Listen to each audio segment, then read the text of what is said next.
Okay बच्चों, क्या पढ़ने जा रहे हैं हम? करंट डेंसिटी पढ़ने जा रहे हैं। ठीक है, ये कैसी क्वांटिटी है बेटा? सबसे पहली बात, it is a vector quantity. It is a vector quantity. और डिफाइन कैसे है? डिफाइन कैसे है बेटा? करंट डेंसिटी को डिफाइन कैसे करते हैं? हम कहते हैं कि जितना करंट फ्लो हो रहा है, जितना करंट फ्लो हो रहा है पर यूनिट एरिया, जितना करंट फ्लो हो रहा है पर यूनिट एरिया। लेकिन खास बात क्या रखेंगे ध्यान हम, कि करंट जो फ्लो हो रहा है वो परपेंडिकुलर होना चाहिए क्रॉस सेक्शन के, या फिर ऐसे कह सकते हो कि जो करंट फ्लो हो रहा है उसके पैरेलल होना चाहिए एरिया वेक्टर। उसके पैरेलल क्या होना चाहिए? Area vector. फॉर एग्जांपल अगर मैं आपको ढंग से समझाऊं, देखो ध्यान से, जैसे मैं बोलूँ कि मान लो ये क्रॉस सेक्शन है, ऐसे समझो,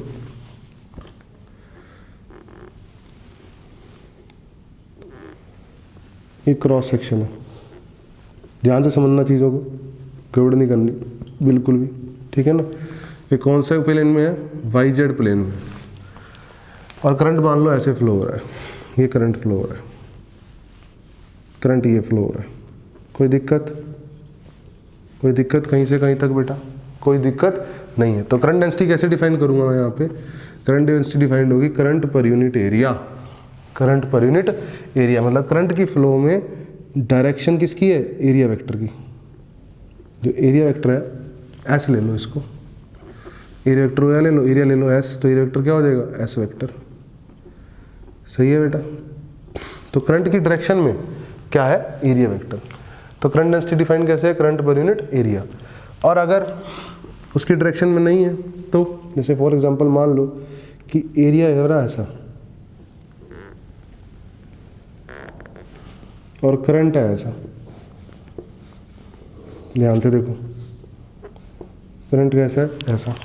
सही है, कोई दिक्कत वाली बात नहीं है। तो मुझे कौन सा एरिया लेना होता है? जो करंट के क्या होता है? पैरेलल। अब फिलहाल देखो, अगर मैं ध्यान से देखूं तो ऐसा बनेगा बेटा कुछ, ये जो एरिया होगा वो ऐसा आएगा, आएगा एरिया एस वेक्टर। तो मुझे कौन सा एरिया लेना है? जो करंट के पैरेलल होगा। तो इस एस वेक्टर के दो कंपोनेंट, ये थीटा एंगल है, इस वेक्टर के दो कंपोनेंट, इधर क्या आएगा? बोलो बोलो शाबाश, एस का कोस थीटा, और इधर क्या आएगा? एस का साइन थीटा। सही है बेटा, बोलो। तो आप ये करंट आई है, तो करंट डेंसिटी कैसे डिफाइन करोगे? आई अपॉन क्या लिखोगे? एस लिखोगे, एस कोस थीटा लिखोगे, एस साइन थीटा लिखोगे। बोलो, बेसिकली एस कोस थीटा जो है, जो एस कोस थीटा है वो कुछ इस तरीके से बनेगा। देखो करंट ये है, ध्यान से देखो चीज़ों को,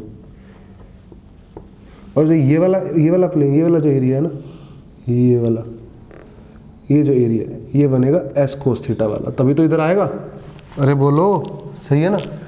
ये करंट है अगर, और जो ये वाला करंट है, इसके दूसरा कंपोनेंट बना के दिखा रहा हूँ, देखो ये जो बनेगा नीचे की तरफ ऐसा बनेगा एस साइन थीटा। तो इसको हम नहीं बोलते कि पास हो रहा है current, current passing through area, इसको नहीं बोलेंगे हम, इसको बोलेंगे हम। समझ में आ रही है? तो यहाँ पर करंट डेंसिटी 0 होगी और यहाँ पर आई अपॉन एस कोस थीटा होगी। तो टोटल ऑल ओवर क्या होगी यहाँ पे? आई अपॉन एस कोस थीटा। बोलो समझ में आया कि नहीं आया? एकदम सही है, पक्का। तो इसको ध्यान से देखो, आप जानते हो कि एस एक वेक्टर क्वांटिटी है, ठीक है ना। एस क्या है? एक वेक्टर क्वांटिटी है। तो J is equal to I upon S cos theta. तो जे एस कोस थीटा क्या बन गया? जे एस कोस थीटा क्या बन गया? आई बन गया। क्या बन गया? आई। अब मैं बताता हूँ आई के बारे में आपको। आई अगर आपसे पूछा जाएगा स्केलर और वेक्टर में क्या है, तो आप बोलोगे स्केलर है। क्या बोलोगे आप? स्केलर है। लेकिन रियलिटी में आई क्या होता है? टेंसर है। रियलिटी में आई क्या होता है? टेंसर क्वांटिटी है। अगर आपसे स्केलर और वेक्टर में ही पूछ लिया कि करंट को क्या बोलोगे आप, तो आप स्केलर क्वांटिटी बोलोगे, स्केलर क्वांटिटी बोलोगे। अदरवाइज आई क्या है? टेंसर क्वांटिटी है। क्या है I? Tensor quantity. Tensor quantity वो क्वांटिटी होती है जिनके पास डायरेक्शन होती है लेकिन स्पेसिफिक डायरेक्शन नहीं होती। समझ में आ रही है मेरी बात? पक्का। और वेक्टर क्वांटिटी वो होती है जिनके पास डायरेक्शन स्पेसिफिक होती है और मैग्नीट्यूड भी होता है। स्केलर वो होती है जिनके पास मैग्नीट्यूड होता है, जिनके पास क्या होता है? मैग्नीट्यूड। जो ये करंट है, ये करंट वेक्टर अलजेब्रा फॉलो नहीं करता, लेकिन इसकी डायरेक्शन मायने रखती है, इसकी डायरेक्शन मायने रखती है करंट की, ठीक है बेटा। लेकिन ये वेक्टर अलजेब्रा फॉलो नहीं करता, तो इसलिए इसको टेंसर क्वांटिटी बोलते हैं। क्या बोलते हैं? टेंसर क्वांटिटी बोलते हैं। अगर स्केलर और वेक्टर में ही पूछ लिया कि करंट को क्या बोलोगे तो स्केलर क्वांटिटी बोलोगे, ठीक है। तो फिलहाल मैं स्केलर ही मान के चल रहा हूँ, ठीक है। तो I equal to J S cos theta आ गया, जे वेक्टर क्वांटिटी, ऐसे वेक्टर क्वांटिटी, तो इसको ऐसे लिख सकते हो जे डॉट एस। बोलो करंट क्या बन जाएगा, जे डॉट एस बन जाएगा कि नहीं बन जाएगा, सही है। लिख सकते हो आप इसको I equal to J dot S. अब आती है बात, अगर करंट वेरिएबल हुआ, अगर करंट क्या हुआ, सॉरी, अगर जो मेरा वो है जे वेरिएबल हुआ, if current density is variable. अब उस बात को समझो जरा मैं क्या कहना चाह रहा हूँ। अगर करंट डेंसिटी क्या हुई, वेरिएबल हुई, तो जरा इस बात को समझ लेते हैं। करंट डेंसिटी वेरिएबल हुई तो क्या होगा, देखो ध्यान से। मान लो ये करंट है ऐसे, ठीक है ना, और ये एरिया है, देखो ध्यान से, ठीक है ना।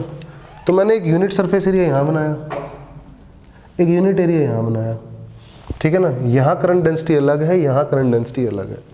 बोलो सही बात है कि नहीं है।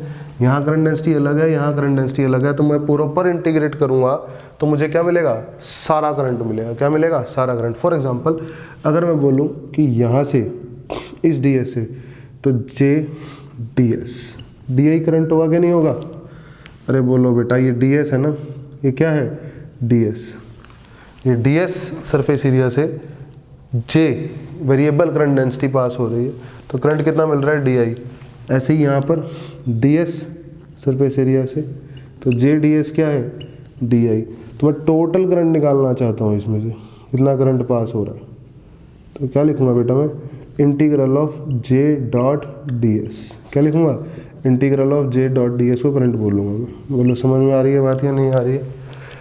Integral of J dot D S को क्या बोलूँगा मैं, करंट बोलूँगा। अगर करंट डेंसिटी क्या है मेरी, वेरिएबल है। क्या है बेटा, मेरी वेरिएबल क्वांटिटी है, ठीक है। पक्की बात है, कोई दिक्कत नहीं है। करंट डेंसिटी वेक्टर क्वांटिटी है, उसमें भी कोई दिक्कत नहीं है बेटा, सही है। कोई प्रॉब्लम कहीं से कहीं तक नहीं है।